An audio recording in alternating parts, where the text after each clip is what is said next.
여러분 안녕하세요. 스타트업 TV입니다. 오늘은 창업에 대해서 함께 연구하는 스타트업 Q&A 26편 진행하도록 하겠습니다. 오늘은 어떤 사연이 있냐면요. 이의 신청 발표를 했습니다. 너무 화가 납니다. 라는 내용입니다. 오늘 예비 창업 패키지 이의 신청 발표하고 왔는데 너무 화가 났습니다. 제 이의 신청이 주된 이유는 평가 의견에 대한 문제 제기였는데요. 최악의 경험을 했습니다. 일단 이의 신청 관련해서 발표 내용을 듣고 한 분이 유난히 불편해 보였다고 해요. 그리고 텍스트와 컨텍스트 뭐의 차이를 알고 있느냐? 그래서 방금 질문한 컨텍스트 뭔가 맥락 뭐 이런 것 같아요. 를 이해하고 있는가라고 질문하십니다. 그래서 그냥 어떻게 보면은 전체적인 전반적인 내용이나 맥락을 이해했냐? 그냥 저는 그렇게 해석을 했는데 발표장에 계신 분들도 다를 수가 있겠죠. 근데 이제 웹툰 리뷰 전문 플랫폼이었는데요. 웹툰을 리뷰하시나 봐요. 플랫폼에 광고를 붙여서 돈을 벌겠다라고 하니까 어떻게 리뷰어를 모으겠냐? 리뷰어를 모집하면 돈이 드는데 그건 왜 비즈니스 모델에 포함되어 있지 않냐? 뭐 이런 질문을 했다고 합니다. 근데 플랫폼 비즈니스 모델에 대해서 이해도가 너무 없는 분들이 심사를 한 것 같다. 그리고 내가 무슨 문제 있는 사람처럼 취급해서 자존심이 너무 상했다. 그래서 여기서 B 처리했어요. 기관 설정할 때 어떤 대학교 지원을 하지 마세요. 문제가 있습니다. 그리고 보통 우리가 블로그 리뷰할 때 하단에 본 리뷰는 어디서 후원받았습니다라고 표시하는 데 있죠. 광고 표시를 하는 게 있고 반대로 그냥 그런 거 없이 구글 광고를 붙여가지고 거기서 이제 광고 수익을 낼 수가 있죠. 그래서 한 달 동안 준비했는데 우라통이 터지네요라는 이런 내용입니다. 속상합니다. 발표하고 났는데 어떻게 보면 Q&A보다도 그냥 우리 토크일 수도 있는데요. 발표장 가서 이렇게 발표를 하고 났는데 심사위원분들이 내 아이템에 대해서 그렇게 잘 들어주는 것 같지도 않고 또 대화를 하다 보면 아는 거죠. 내 아이템에 대해서 저분들이 이해를 했을까 과연? 내가 봤을 때 이해 못한 것 같은데 근데 어떻게 그렇게 전문성도 없는 분들이 심사를 해? 근데 전문성이 없는데 왜 전문성이 있는 척 질문을 하지? 뭐 이런 말을 할 수가 있을 거예요. 생각보다 많이 발생합니다. 이런 이유들. 그리고 이런 일이 발생하는 이유들도 있고 거기에 대한 방법들도 다양하겠죠.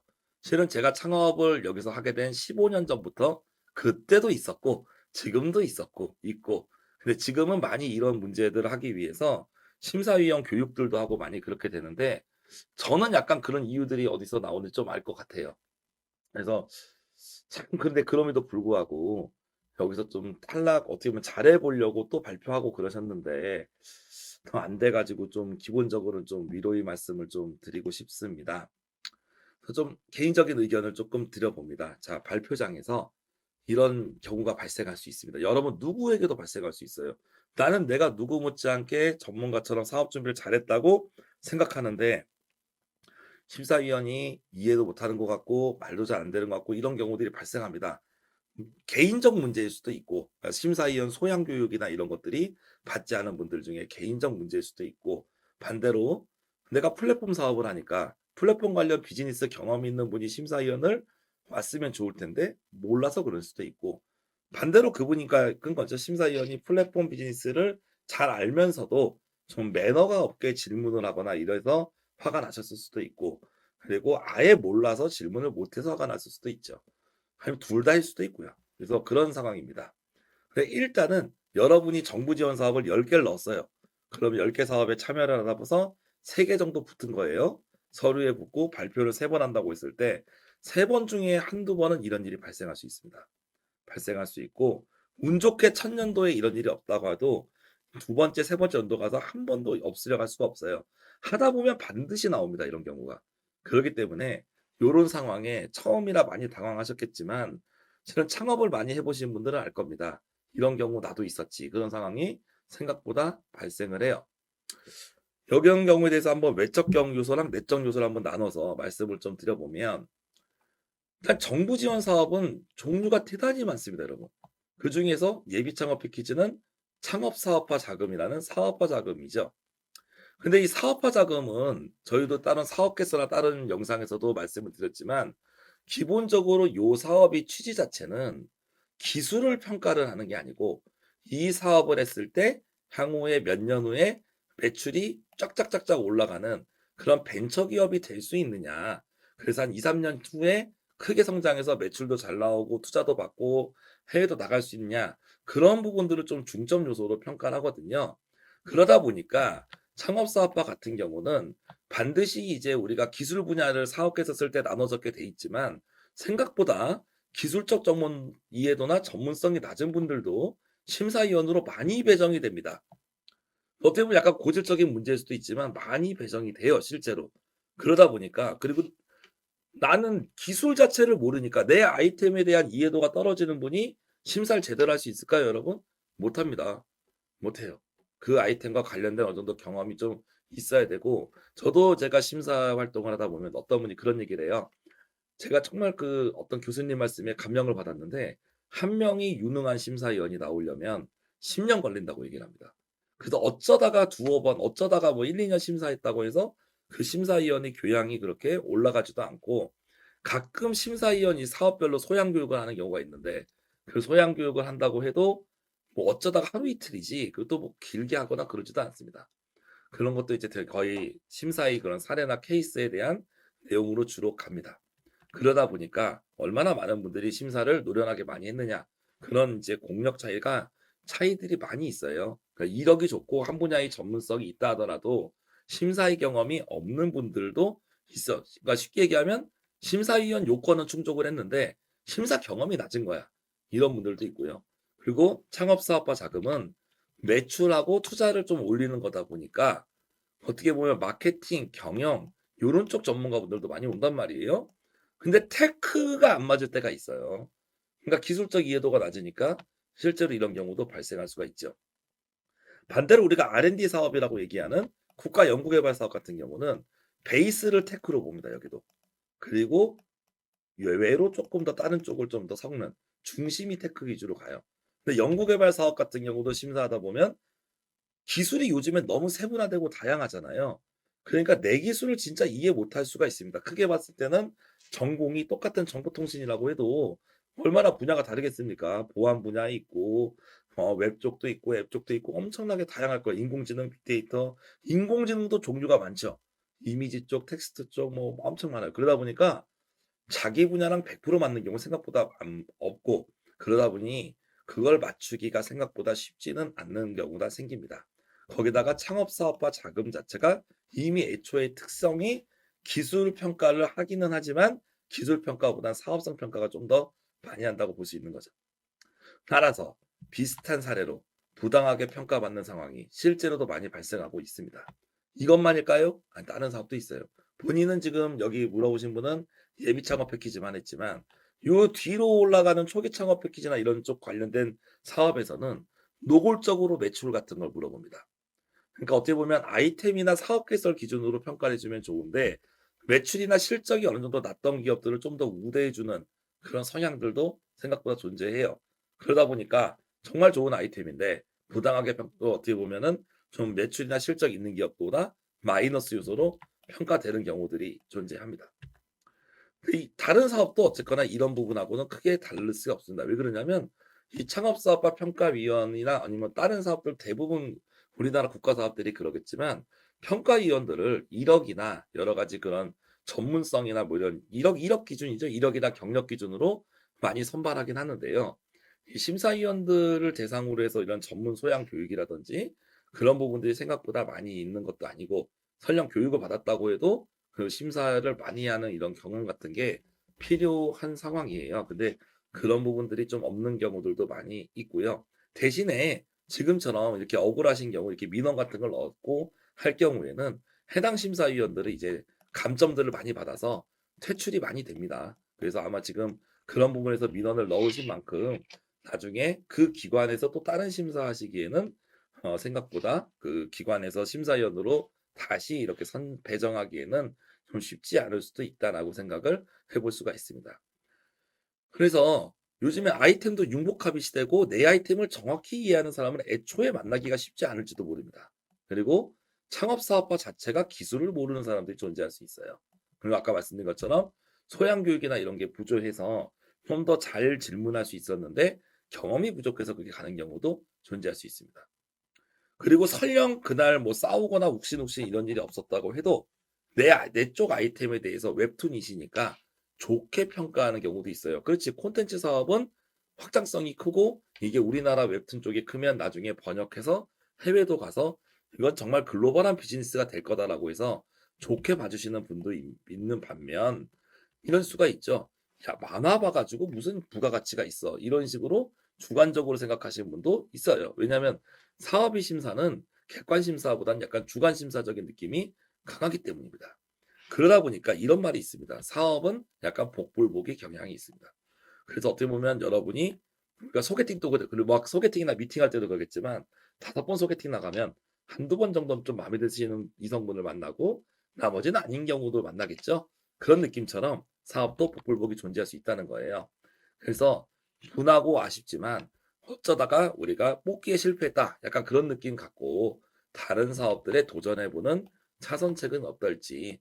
그냥 원래 그런 거다라고 내용을 해볼 수가 있습니다. 아무리 분하고 화가 나셔도. 그리고 좀 개정이 어쨌거나 조금씩은 되어가고 있거든요. 그런 부분들 때문에 이런 정책이라고 하는 게 이렇게 1, 2년 안에 단기적으로 개정되기 좀 쉽지는 않은 것 같아요.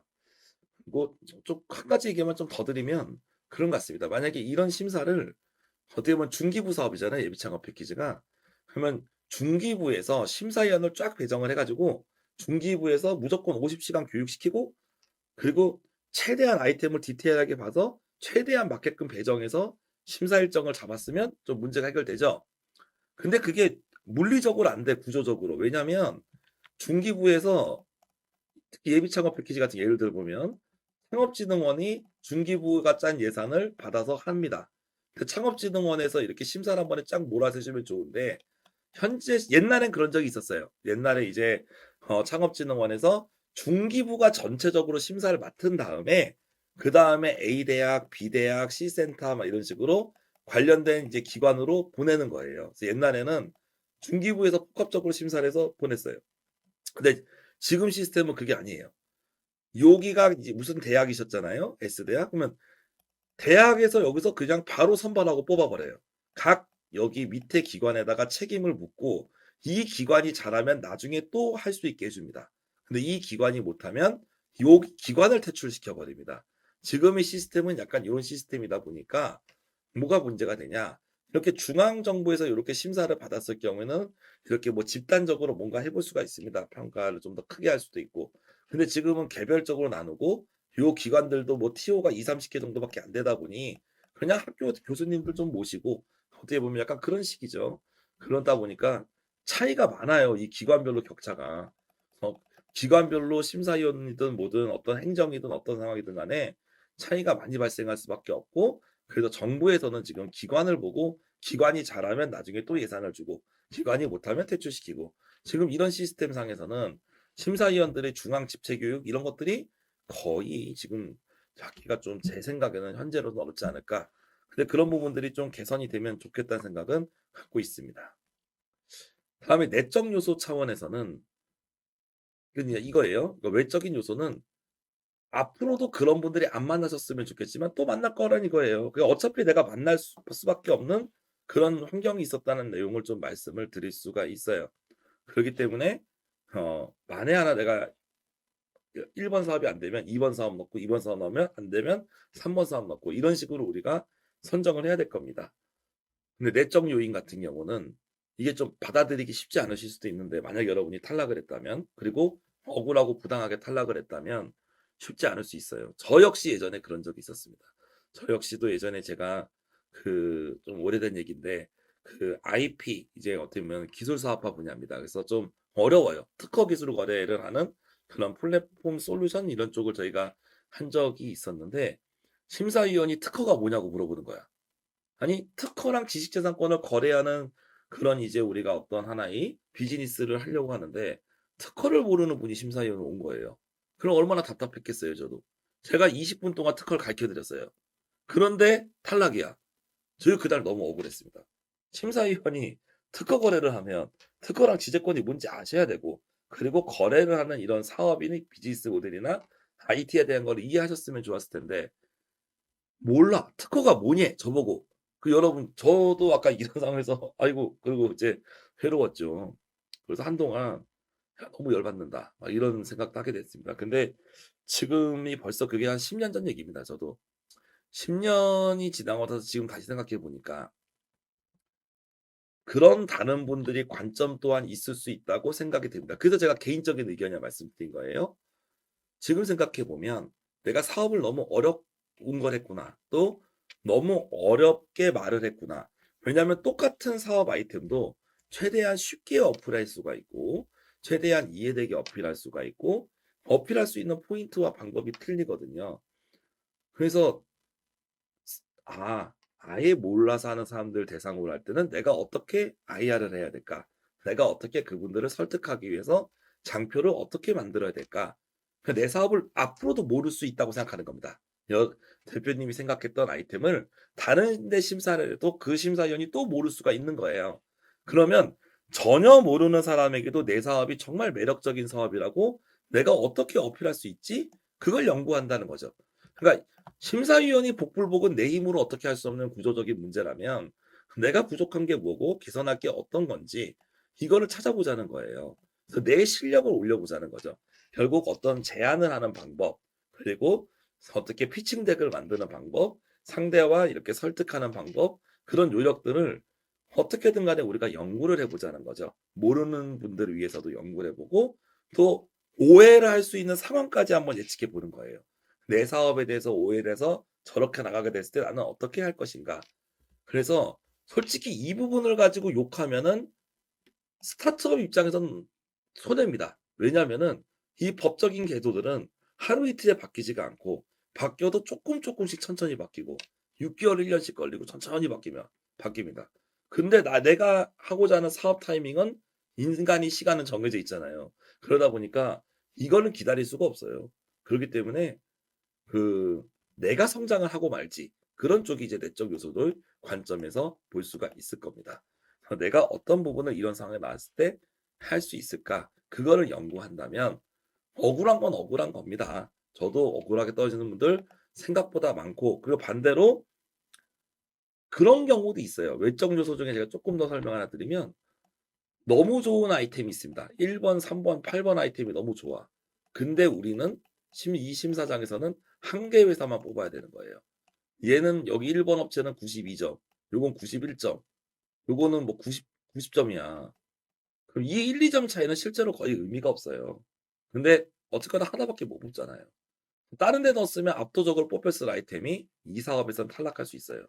그러니까 정부 사업이라고 하는 거는 그 서류 경쟁률에 따라서도 많이 차이가 납니다. 그래서 정말로 사업 준비가 안 돼 있고 아이템도 안 좋아. 근데 경쟁률이 1.1 대 1 이야. 그럼 웬만하면 붙습니다. 근데 너무 좋은 아이템이고 웬만하면 딴 데 가서는 승승장구할 만한 아이템인데 경쟁률이 20대 1 이야. 이런 상황들이 우리가 발생할 수 있다는 거예요. 그러기 때문에 너무 그러지 않으셨으면 좋겠고 원래는 이렇게 경쟁률이 셌을 때 보통 이제 평가 의견 같은 걸 제공할 때는 그 뭐 탈락해야 되는 그런 이유들을 우리가 찾아서 적고 이제 그런 부분들이 이제 심사 쪽에서 보통 나오는데요. 그러다 보니까 "너 이런 거 문제 아니냐?"라고 아마 그렇게 좀 질문을 하신 것 같아요. 근데 그 부분을 정확히 알고 질문을 하셨으면 질문하신 분이 오늘 발표하셨던 대표님이 납득을 했겠죠. 근데 그게 전혀 안 맞으니까 납득을 못하고 얼마나 화가 나셨겠어요.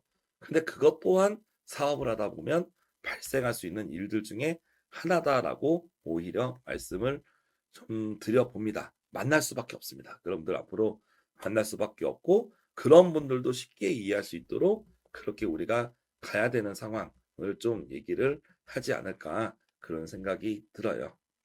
그리고 지금 하시는 거에서 이렇게 광고 모델 같은 것들을 넣고 애드센스 같은 거를 넣고 요렇게 이제 내용을 하는데 저 같은 경우는 쪼끔 이 부분이 좀 와 닿습니다. 왜냐하면 비슷하게 하고 있는 것도 있으니까. 근데 그 부분을 진짜 이해 못 하시는 분들도 꽤 계시다는 거 그런 부분들 좀 알았으면 좋겠습니다. 그래서 억울해도 우리가 그 또 반대로 계속 발표하다 보면 이해해 주는 분들을 만날 겁니다. 그래서 열심히 한번 노력하고 내가 보완할 부분들을 찾고 좀 더 도전을 하시다 보면 분명히 이제 그런 경우를 찾을 수 있게 만들 거예요. 그래서 아무튼 우리가 리뷰 플랫폼을 하시긴 했는데 어 실은 한번 얼굴 보고 커피 한 잔 마시면 좀 더 많은 얘기를 할 수 있을 것 같아요 보면은. 네 근데 이제 그 플랫폼이 옛날에는 마지막 그 얘기만 하면은 플랫폼이 사람들을 많이 모아서 광고 수익을 내는데 어떻게 보면은 뭐 OPGG 같은 그런 롤 그 방송 이런 커뮤니티 롤 정보 사이트 같은 경우도 지금도 수익 모델이 애드센스 하나만 있잖아요. 애드센스 하나만 갖고도 매출이 그냥 확 글로벌 서비스하고도 그런데 당연히 유저만 많이 들어올 수 있다면 지금 말씀하신 사업이 충분히 저는 된다는 사업인 거를 여러 가지 관점에서 증명해 줄 수 있어. 근데 그럼에도 불구하고 그 어떻게 볼까? 최근 있었던 트렌드 중에 하나는 예전에 플랫폼에 광고 붙이겠다고 하는 분들이 성공한 사람들이 생각보다 많지 않았어요. 그러니까 대표님의 아이템은 아니겠지만 그냥 평균적으로 예전에 그랬다라는 거예요. 그래서 플랫폼 얘기를 하면 어느 시점부터 탈락자들이 늘어나기 시작합니다. 플랫폼 비즈니스 모델이 실은 비슷비슷하거든요. 근데 왕년에 플랫폼 해가지고 하도 많이 망한 사례들이 많다 보니까 플랫폼이 어느 순간 이제 탈락률이 많아지고 대신에 요즘에는 어떤 솔루션들이 이런 선정률이 올라가는 그런 트렌드도 생각보다 존재하고 있고 그 어떻게 보면 이제 사업이 그렇겠죠. 한 플랫폼 레볼루션으로 성공했다가 어느 시점에서 이제 사스 관점에서 IT 쪽으로 얘기해서 좀 그렇지만 그 다음에 이제 뭐 이제는 생성형 AI 뭐 이런 시대로 올라가고 있지 않습니까? 그런 기술 트렌드 어떻게 보면 이런 사업에 대한 정부 사업은 그런 기술 트렌드나 그런 영향들도 많이 받고 그 어떻게 보면 약간 트렌드에 뒤처졌을 때 조금 손해 날 수도 있고 그런 부분도 좀 존재하는 부분도 있습니다. 그래서 여기서 좀 억울하신 거는 저도 억울할 수 충분히 있다 생각해요. 오케이 근데 또 발생할 수 있다는 걸 차라리 가정을 하고 준비를 하시는 게 좋을 것 같고 조금 더 여기 사이트에서 어쨌거나 개선할 부분들을 남들에게 어필하는 방법이라든지 아니면 그런 성공 사례에 대한 부분이라든지 아니면 여기에 조금 더 우리가 신기술을 접목하는 내용을 찾아본다든지 그런 쪽으로 힘들지만 좀 더 연구를 하고 가셨으면 좋겠습니다. 분명히 제일 어려운 그리고 창업하실 때 예비 창업 단계가 제일 오해가 많아요. 왜냐하면 어느 정도 회사가 나오면 그 회사의 실적이 곧 그 회사를 대변합니다.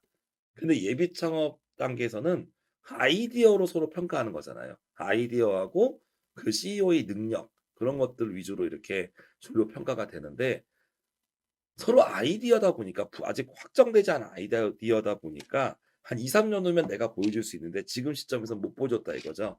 그래서 실제로 1-2년 후에 성공했지만 의외로 사업에 떨어진 케이스들 되게 많았고 지금 막 몇천억 매출 나는 회사들도 의외로 떨어진 적이 꽤 있었습니다.